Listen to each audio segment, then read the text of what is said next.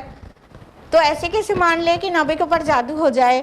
اور تو پھر کیا کہتے ہیں، جو رسول اللہ صلی اللہ علیہ وسلم کی وہ احادیث ہیں جس سے پتہ چلتا ہے کہ جو یہود کے نے جادو کیا تھا تو اس کا بالکل انکار کر دیتے ہیں.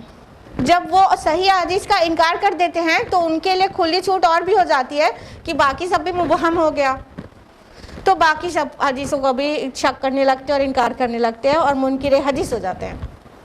تو اس لیے بات کو ٹھیک سے سمجھنا چاہیے کہ رسول اللہ صلی اللہ علیہ وسلم پر بھی وہ جو یہود کی طرف سے جادو تھا اس کا اثر تھا، لیکن ہم نے آپ کو ملحوظ کرنے کے لیے جو پوائنٹس بتائے وہ ہمیشہ یاد رکھیے گا کہ لیکن نبی کی وحی میں کوئی ملاوٹ نہیں ہوتی، کوئی کنفیوژن نہیں ہوتا، اس کے دماغ پر کوئی فطور نہیں آتا، وہ ہدایت سے ڈیویٹ نہیں ہو جاتا.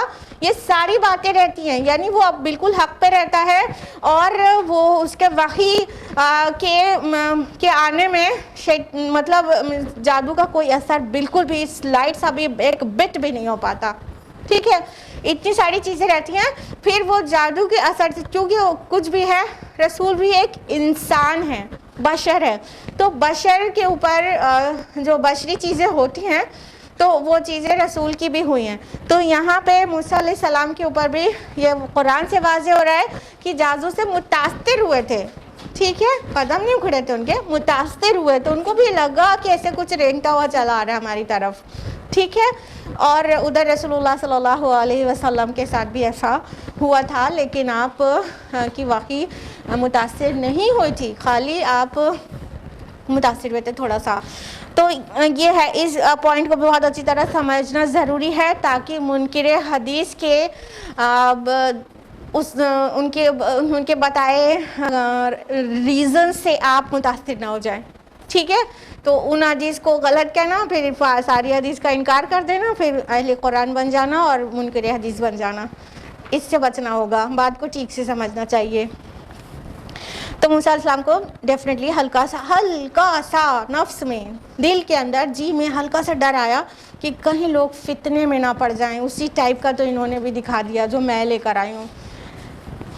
آیت نمبر 68 میں فوراً اللہ تعالیٰ نے تھام لیا. قُلْنَا لَا تَخَفْ إِنَّكَ أَنْتَ الْأَعْلَىٰ، ہم نے فرمایا ڈرو نہیں، یقیناً تم ہی غالب رہو گے.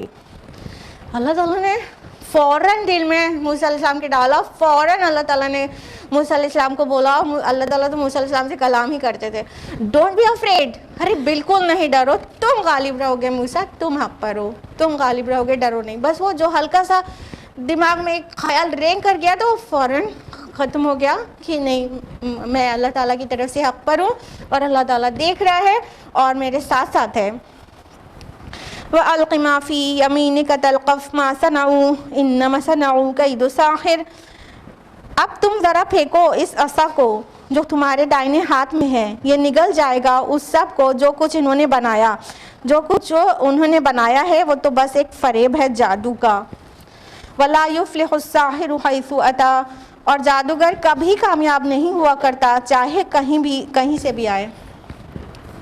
تو اللہ تعالیٰ نے فوراً اپنے رسول کو سپورٹ دیا.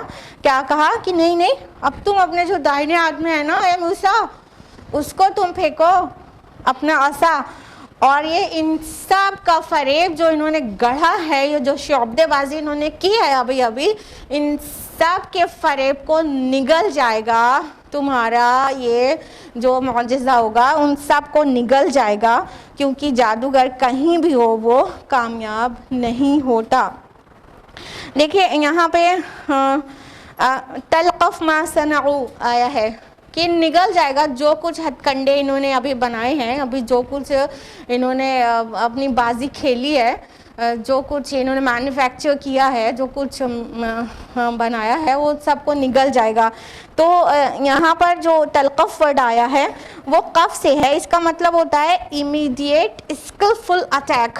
کوئی اسنیک یا کوئی بڑا جانور کسی پر بہت لپک کر اٹیک کرے اور اس کو سموچا اپنے اندر لے لے, امیڈیٹلی فوراً بہت اسکلفلی اس کو پوری طرح سے سولو کر لے, تو قف کا وہ معنی ہوگا. تو تلقف آیا ہے کہ اللہ تعالیٰ نے کہا نہیں, ان کے سارے جادو کے جو ابھی پرزے ابھی دکھائے انہوں نے چھوٹے چھوٹے سے, یہ سب کو نگل جائے گا. تو یہاں پہ نگل جانے کا ایک تو آلموسٹ سارے مفسرین نے, as far as I have studied, جتنے مفسرین ہیں سب نے اسے مطلب اس جو بگ اسنیک موسیٰ علیہ السلام کے عصا سے بننے والا ہے ان سب کو نگل جاتا ہے. تو لیکن مولانا مودودی کی ایک رائے ہے, وہ ہم آپ کے سامنے ان کے نام کے ساتھ رکھ دینا چاہتے ہیں. انہوں نے سمجھا ہے کہ یہ ظاہری نگلنے کی بات کے بجائے, پہلے تو انہوں نے اس کے اوپر بھی اگری کیا کہ ممکن ہے کہ وہ سب پورے سب کو نگل گیا ہو, ٹھیک ہے, جو موسیٰ علیہ السلام کا معجزہ تھا بگ اسنیک وہ سب کو نگل گیا ہو. لیکن پھر انہوں نے یہ بھی مینشن کیا ہے کہ ممکن ہے یہ ایسے ظاہری طور سے نگل جانے والی بات نہ ہو, بلکہ یہ معنوی نگل جانا ہو. یعنی جب موسیٰ علیہ السلام کا جو معجزہ جب دکھایا گیا تو ان کی جو لاٹھیاں اور رسیاں تھیں, وہ جو اس نے جو لوگوں کی آنکھوں کو مسحور کیا تھا اس کا جادو سلب کر لیا اس نے. اب وہ واپس لاٹھی اور رسی بن کے پڑ رہی, تو وہ گویا اس کے جادو کو نگل لیا, ٹھیک ہے.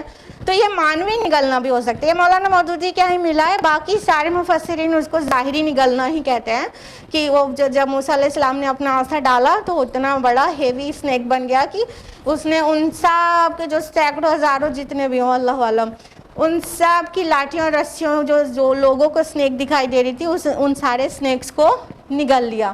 لیکن مولانا مودودی نے اس کو معنوی بھی کہا ہے, اور اللہ ہی بہتر جانتا ہے کہ کیا ہوا تھا, کہ ایکچولی وہ واپس لاٹھی اور رسی بن گئے تھے, اس کا زہر جاتا رہا تھا, یا تو وہ سچ مچ میں نگل لیے گئے تھے. تو اللہ تعالیٰ نے کہا کہ نہیں, یہ تو ایک فریب ہے جادو کا, اور جادو اگر جہاں کہیں سے بھی آیا ہو, کسی ملک سے بھی آیا ہو, تو وہ کبھی فلاح اور کامیابی نہیں پاتا. ابھی جیسے ہم نے آپ کو بتایا کہ کبھی آپ نے جادوگر کو عزت ماں محترم ایسا کر کے ان کے نام کے ساتھ سنا ہے؟ نہیں سنا ہے. جادوگر کبھی بھی سوسائٹی بلڈنگ میں ان کا کوئی ہاتھ نہیں ہوتا. جادوگروں کا کبھی بھی معاشرے کی جو تعمیر ہے اور لوگوں کی اصلاح ہے, لوگوں کو چینج کرنا ہے, ان کی لائفز کو سنوارنا ہے, اس کا کوئی بھی ہاتھ نہیں ہوتا. ہوتا ہے کیا؟ نیور ہے, نیور نا. ایک بس کرتب دکھانے کے لیے آتے ہیں اور چلے جاتے ہیں, کوئی ذرا سی بھی دل میں اس کا احترام نہیں جاگتا. اور رسولوں کا آنا تو تاریخ سازی کے لیے ہوتا ہے. اس دن سے تاریخ لکھی جاتی ہے, بدل جاتا ہے دن وہ جب سے رسول آتے ہیں. تو رسولوں کا آنا معاشرے پہ اتنا بڑا اثر انداز ہوتا ہے, اور جادوگر کبھی بھی کامیاب نہیں ہوتا, اور رسول تو تاریخ ساز ہوتا ہے. آیت نمبر 70, فَأُلْقِيَ السَّحَرَةُ سُجَّدًا, پس گرا دیے گئے جادوگر سجدے میں. قَالُوا آمَنَّا بِرَبِّ هَارُونَ وَمُوسَىٰ, وہ پکار اٹھے کہ ہم ایمان لے آئے ہارون اور موسیٰ کے رب پر. سبحان اللہ, یہ ہے کلائمیکس آف دا اسٹوری. یس اور نو؟ اللہ تعالیٰ نے فرمایا کہ پس گرا دیے گئے جادوگر سجدے میں, مطلب وہ بے ساختہ اپنے پہ قابو پائے بغیر وہ بس اپنے سر کے بل, اپنی پیشانی کے بل گر گئے سجدے میں, کیونکہ وہ اپنے پیشے کے ماہر تھے اور ان کو پتا تھا کہ ہاؤ فار اے میجک گو, کہ ایک جادو کی کیا مطلب اس کی کیا رینج ہوتی ہے, ان کو پتا تھا نا. ایک مان لیجیے ایک بوٹانسٹ ہے, تو he knows how far botany can go, ٹھیک ہے, اس کو اس کی دوری اس کی رینج پتا ہے, ٹھیک ہے. اگر ایک کارڈیولوجسٹ ہے یا بہت ماہر کارڈیولوجسٹ ہے تو اسے پتا ہے کہ ہارٹ ڈیزیز اور اس کے علاج جو ابھی تک نون ہے اس کی رینج کیا ہے, ٹھیک. تو جو جس فیلڈ کا, جس فن کا ماہر ہوتا ہے, اسے بہت اچھی طرح سے اس کی رینج پتا ہوتی ہے. جادوگروں کو اپنے جادو کی رینج پتا تھی, جب انہوں نے دیکھا کہ جو موسیٰ نے دکھایا ہے وہ ہرگز جادو ہے ہی نہیں، کیونکہ یہ سب نے بھی جادو کیا تھا، وہ کیسا بالکل نابود ہو گیا سب کے سامنے بالکل پوری مطلب رعایا ہے فرعون کی، اور پورے ملک کے لوگ ہیں، فرعون ہے اور موسیٰ اور ہارون علیہ السلام ہے اور جادوگر ہیں، اتنے سارے لوگوں کے درمیان میں ایسی چیز ہو گئی کہ وہ جو اسنیک تھا اس نے سب کو نگل لیا، تو ان کو سمجھ میں آ گیا تو جادو ہو ہی نہیں سکتا۔ عام انسان کو تھوڑا سا مطلب سمجھنے میں دقت ہو سکتی ہے، کیونکہ جادو کی رینج وہ نہیں جانتے، جادوگر تو جانتے ہیں نا، تو انہوں سمجھ گئے تھے تو جادو ہے ہی نہیں، اس کا مطلب موسیٰ حق ہے۔ اگر وہ بات یہیں پہ ختم ہو جاتی، پس گرا دیے گئے جادوگر سجدے میں، تو ایسے محسوس ہوتا جو پروپیگنڈا کیا اس نے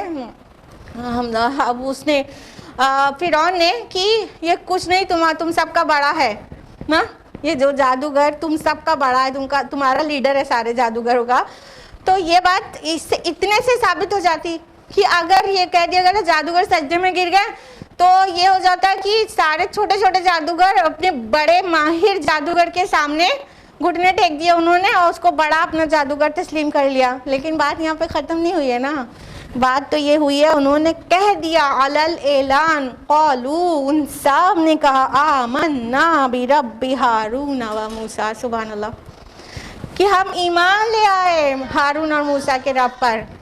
انہوں نے کیا کہہ دیا؟ ہم تو ایمان لے آئے موسیٰ اور ہارون کے رب پر، یعنی جو سجدہ تھا وہ جادو کو نہیں تھا، یعنی وہ ان کو اپنا بڑا جادوگر نہیں تسلیم کر لیا تھا موسیٰ علیہ السلام کو، یہ جادو کو سجدہ نہیں تھا، یہ اللہ تعالیٰ کو سجدہ تھا۔ وہ سمجھ گئے تھے کہ جو موسیٰ لے کر آئے ہیں وہ بیونڈ آر میجک ہے، یہ بہت اوپر ہے اس جادو سے جو ہم لے کر آئے ہیں، تو یہ معجزہ ہے نا کہ جادو ہے۔ تو انہوں نے پوری دنیا کے سامنے اس وقت جو لوگ وہاں موجود تھے ان سب کے سامنے کہہ دیا ہم تو موسیٰ اور ہارون کے رب پر ایمان لے آئے ہیں، یعنی یہ جیسا سجدہ ہے یہ اللہ رب العالمین کے سامنے ہے، اور ہم سب ایمان لے آئے موسیٰ کے اوپر اور ہارون کے رب پر۔ تو یہ تھا کلائمیکس آف دا سٹوری، آگے سٹوری کنٹینیوڈ رہے گی، لیکن کلائمیکس تو یہیں پر ہے کہ کس طرح سے ماہر جادوگر بغیر فرعون سے ڈرے سارے دنیا والوں کے سامنے جو وہاں پر موجود ہیں ان سب کے سامنے سجدے میں گر جاتے ہیں اللہ تعالیٰ کے، اور تھوڑی دیر پہلے نہیں سمجھ پائے تھے اور اب سمجھ چکے تھے۔ تو آج یہیں رکیں گے، ٹائم اپ ہو چکا ہے۔ اللہ تعالیٰ سے دعا ہے کہ اللہ تعالیٰ ہم سب کو قرآن مجید پڑھنے، سمجھنے، غور و فکر کرنے، عمل کرنے اور دوسروں تک پہنچانے کی توفیق عطا فرمائے۔ اللہ تعالیٰ ہم سب کو صراط مستقیم پر رکھے اور ہم سب سے راضی ہو جائے۔ آمین۔ وآخر دعوانا ان الحمد للہ رب العالمین، والسلام علیکم ورحمۃ اللہ وبرکاتہ۔